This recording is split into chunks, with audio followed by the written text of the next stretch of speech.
Hello everyone, my name is Anindita Ramoputri Prakoso from Quentalyst team that also consists two other friends of mine, Insansa Karkinanti and Rizka Ayu Ardani. We all are from Chemical Engineering University of Indonesia. In this 5-minute long video, I would like to share more about our beloved major and give our concern as chemical engineering students about one of the biggest issues in the world, plastic. Let's take a look around us and count how many items of plastic that we use.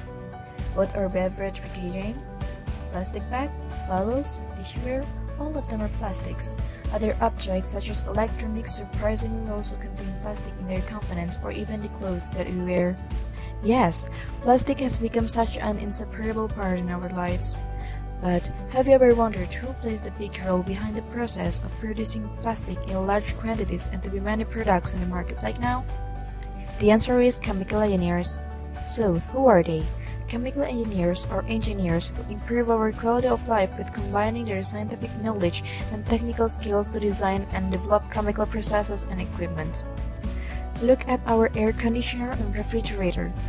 These two helpful things are based on the science of thermodynamics and heat transfer, which are two basic sciences for chemical engineering. So in a simple way, chemical engineering combines the science of math, physics, chemistry, economics, and recently biology to design product and develop processes to produce it in massive scale, or what we call a scaling up as well as scaling down, so it can be helpful things in our life and be involved in almost all kind of industries such as FMCG, petrochemicals, oil and gas, and many more. Plastic industry is among the biggest industries in the world because practically a lot of things that we need or use daily are plastics. Since its first discovery in 1826 by Alexander Parkes, until this current modern days, there are 6 remaining types of plastic. Plastics are made from natural materials such as cellulose, fossil fuels, or salt through a polymerization or polycondensation process. But for now, let's focus on making plastic from fossil fuels. The first step is the extraction of crude oil and natural gas from the ground, then sending them to refineries where they are converted into several products such as ethane and propane. Both of them are then sent to a cracker plant to be cracked or broken down into smaller molecules. Through the polymerization process, they will be converted into higher molecular weight hydrocarbons or polymers. The results of this process are called resins, which are then melted, cooled down, and chopped up into pre-production plastic pellets known as nardles. Nardles are later transported to manufacturers who use heat to mold nardles into different types of plastic products. The plastic bags we use every day are made from high and low density of resin that will be combined in the mixer.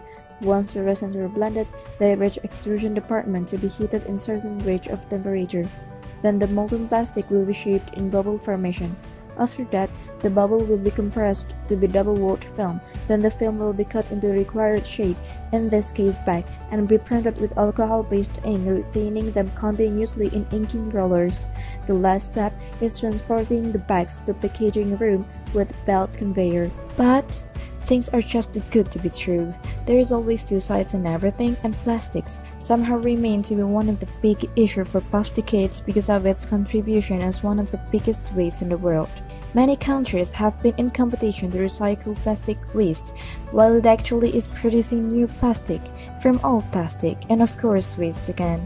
And then there's the end of this recycling loop, when researchers invented something called biodegradable plastic, or what we know as bioplastic. Almost all of the manufacturing process of bioplastic is the exactly same way as the conventional plastic.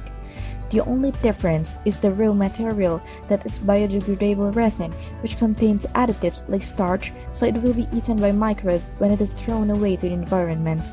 But the recent research discovered that the biodegradable plastics are doubtedly biodegradable, based on the proof that it is not degradable in the sea. So, the big question remains unanswered.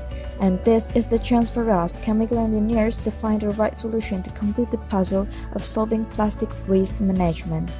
This is our time to finish what we have started. And now, we have come to the end of this video. As chemical engineering students, we hope this video could give you new sight of what chemical engineering is all about and what we can do to contribute to people as chemical engineers. Bye!